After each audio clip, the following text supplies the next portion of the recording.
karena kekuatanku,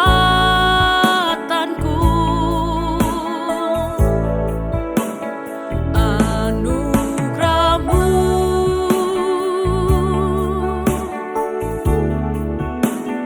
anugerah-Mu,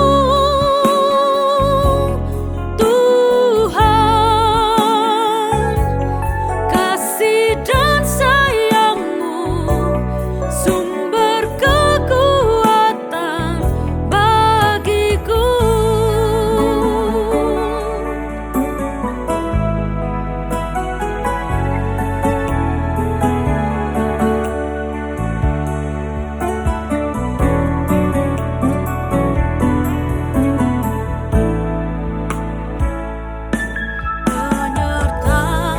Penyertaan-Mu, Tuhan, segalanya bagiku. Hadir-Mu di hidupku, terutama bagiku. Anugerah-Mu,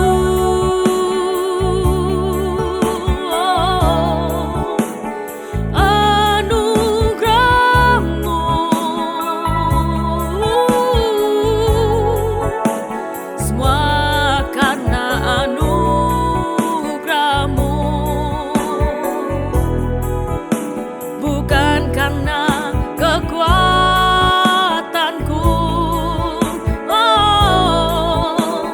Anugerah-Mu,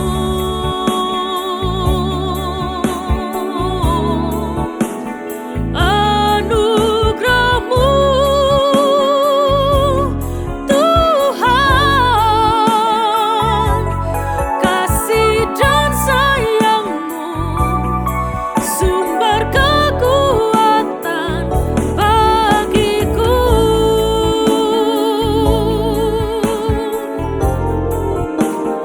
Anugerah-Mu,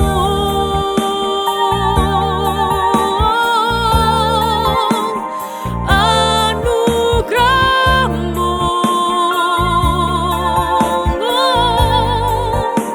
semua karena anugerah-Mu, bukan karena kekuatanku.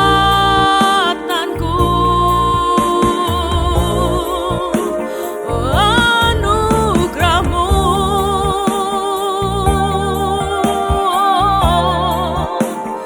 anugerah-Mu, Tuhan, kasih dan sayang-Mu, sumber kekuatan bagiku.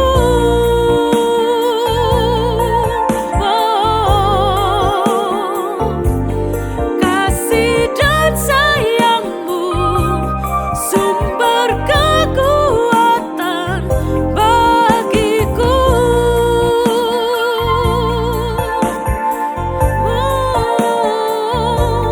Kasih dan sayang-Mu, sumber kekuatan bagiku.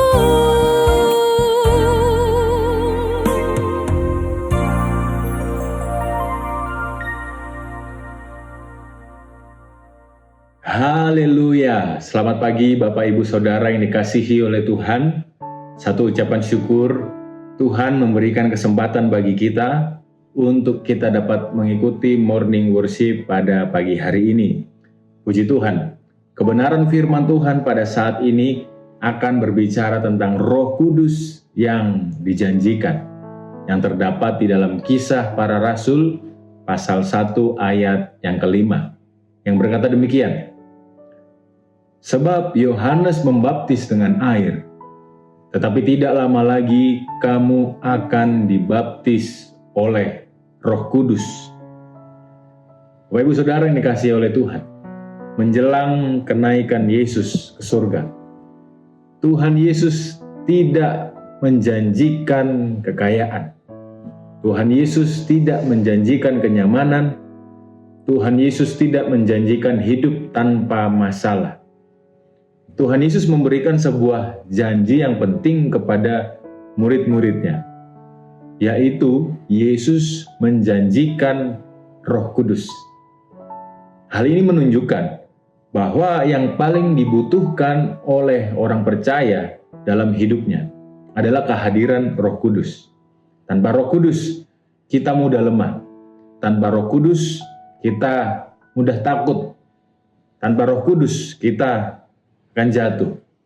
Tetapi bersama dengan Roh Kudus, kita akan dikuatkan untuk hidup sesuai dengan kehendak Tuhan. Roh Kudus adalah janji dari Allah.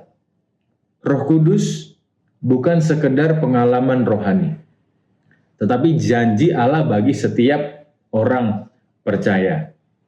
Yesus berkata di dalam Yohanes 14 ayat 16, "Dan aku akan meminta kepada Bapa, dan Ia akan memberikan kepadamu seorang penolong yang lain." Roh Kudus diberikan supaya kita tidak berjalan sendirian dalam hidup ini. Dia adalah penolong kita. Dia adalah penghibur kita. Dia adalah pembimbing kita bagi setiap kita orang-orang percaya. Terkadang kita merasa lemah menghadapi pergumulan hidup ini. Tetapi Roh Kudus menguatkan dan menolong kita untuk tetap percaya kepada Tuhan. Roh Kudus juga memberikan kuasa kepada kita. Sesudah Kisah Para Rasul 1 ayat 5, Yesus berkata di ayat yang ke-8, "Tapi kamu akan menerima kuasa kalau Roh Kudus turun ke atas kamu." Roh Kudus memberi kuasa kepada murid-muridnya untuk menjadi saksi Kristus. Contohnya adalah Petrus. Sebelumnya Petrus takut dan menyangkal Yesus. Tetapi setelah dipenuhi oleh Roh Kudus, ia menjadi berani memberitakan Injil. Roh Kudus juga memampukan kita untuk hidup benar. Roh Kudus memampukan kita untuk menolak dosa. Roh Kudus memampukan kita untuk tetap setia kepada Tuhan. Roh Kudus memampukan kita untuk menjadi terang di tengah-tengah dunia ini. Terlebih, Roh Kudus memberikan kuasa bagi kita untuk kita dapat menjadi saksi Kristus bagi orang-orang di sekitar kita. Dan yang terakhir adalah Roh Kudus mengubahkan hidup kita. Firman Tuhan berkata, "Tetapi buah roh ialah kasih, sukacita, damai sejahtera, dan lain sebagainya." Dalam Galatia pasal 5. Orang yang dipenuhi oleh Roh Kudus akan semakin serupa dengan Kristus.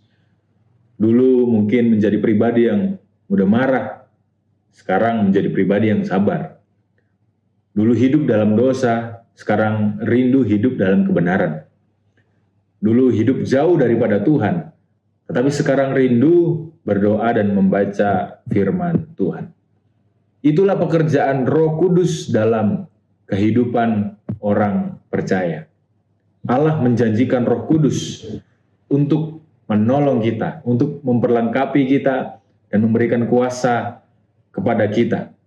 Kita mungkin aktif melayani, kita mungkin aktif beribadah, dan lain sebagainya. Tetapi tanpa Roh Kudus, hidup kerohanian kita akan menjadi lemah. Roh Kudus adalah kuasa yang membuat rohani kita tetap menyala. Jadi kesimpulannya adalah Roh Kudus adalah janji Tuhan bagi setiap orang percaya. Dia hadir untuk menolong kita. Dia hadir memberikan kuasa kepada kita. Dia hadir untuk mengubahkan hidup kita. Karena itu, sebagai orang percaya, jangan sampai kita hanya mencari berkat Tuhan. Kita mencari Tuhan hanya untuk berkat-berkatnya. Tetapi biarlah kita rindu untuk dipenuhi Roh Kudus setiap hari. Karena Dia memberikan pertolongan bagi kita. Yang memberikan kuasa untuk menjadi saksi. Dan Dia mengubahkan hidup kita agar sesuai dengan firman Tuhan. Demikianlah firman Tuhan pada saat ini. Tuhan Yesus memberkati. Mari kita berdoa. Allah Bapa kami yang bertata dalam kerajaan surga, kami mengucap syukur atas kebaikan-Mu dalam hidup kami Tuhan. Memberikan kesempatan bagi kami untuk kami dapat mengikuti morning worship pada pagi hari ini. Mengucap syukur atas segala kebaikan-Mu dalam hidup kami Tuhan. Kami juga sudah memuji memuliakan nama-Mu, merasakan Kau hadir tengah-tengah kami, menjamah setiap kami. Kami juga mendengarkan firman-Mu Tuhan, mengajarkan kami bahwa Engkau menjanjikan Roh Kudus bagi kami, untuk menolong kami, untuk memperlengkapi kami, memberikan kuasa dan mengubahkan setiap kami. Biarlah janji itu nyata dalam kehidupan setiap kami Tuhan, agar kami menjadi pribadi yang menyenangkan hati-Mu. Terima kasih Tuhan. Dalam nama Tuhan Yesus kami berdoa dan mengucap syukur. Haleluya. Amin. Selamat beraktivitas. Tuhan Yesus memberkati.